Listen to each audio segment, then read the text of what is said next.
Dos,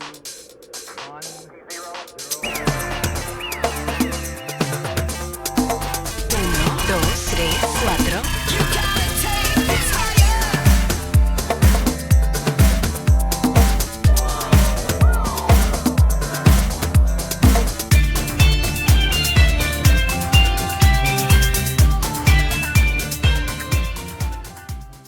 Well, listen, last devotion we shared some of our funny cards. I just want to take a moment, do a little bit more of that, and then we'll get into something a little more serious. This card comes from Larry and Diana Hansen's.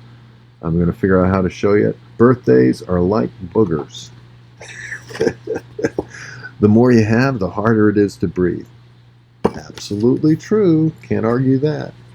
This one here, growing older, means you're able to look back on where you've come from and look forward to where you're going. Then it goes on to say, and you still can't remember where you parked the car. Mike and Sarah Mazinski, thank you.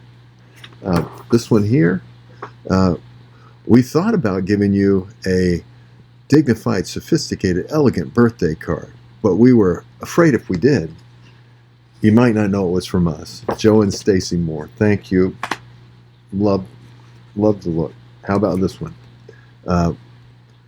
So long, farewell, auf Wiedersehen, goodbye. You know the movie, Sound of Music. Your youth is officially headed for the hills. Thank you, Jim and Brenda Cornwell. And lastly, another, we're not getting older, we're getting better. Now we just have to figure out what we're getting better at. Thank you, David and Robin. Listen, we're blessed to have people love us that shouldn't love us, that love us because they love the Lord. And I just want to take a moment and think about some of the important things that we as human beings sometimes get wrong. We're going to start a series on Sundays dealing with just perhaps some of the truths that have been shared but out of context. One of those truths that we'll be thinking about this Sunday, you actually can have probably heard it if you were in church or listened to it, is the issue of those who ignore history are destined to repeat it.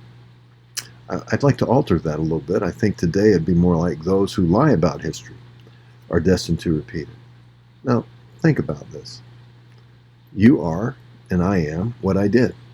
I can't take away from that. I did it. Speaking to somebody recently, and they had all kinds of excuses for the things that they've done. They could blame other people, circumstance they were in, things that have happened to them. And I get it. I'm not denying. But the truth of the matter is, the only person that is consistently a part of every one of those events is the individual that was speaking to me.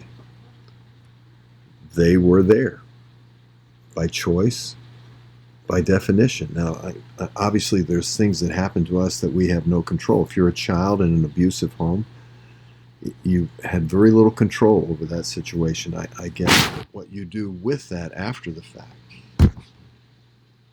It has much to say about you or I as a person. So what do we do with history? The first thing is we have to be honest about it. We can't lie about it. We can't manipulate it. We can't rationalize it away. We can't say it's not there. We can't alter it. I think much of that is going on today. We can't say that we would be different. I love those folks today that look at American history and they show us how evil and how incredibly obnoxiously, they call it racism, I call it ethnic prejudice, whatever, that we have been. And truthfully, I'm not denying that those elements weren't there. What I'm saying is this. Their point is they would be different.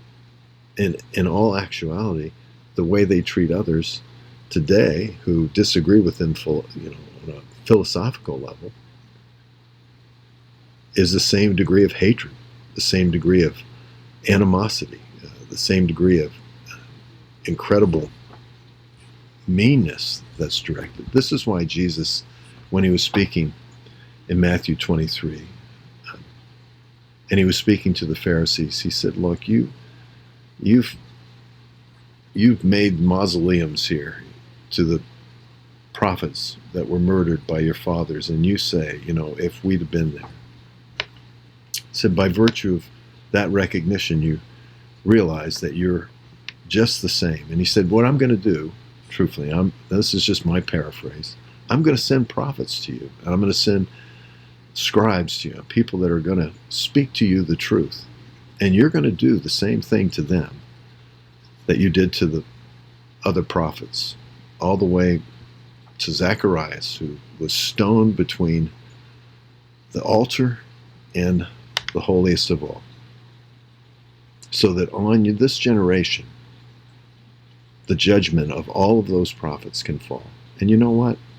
They did exactly what he said they would do. They were the same people.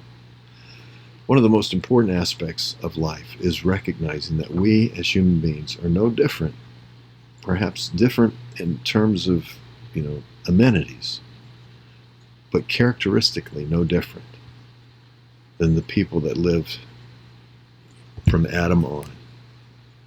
We all have the same nature.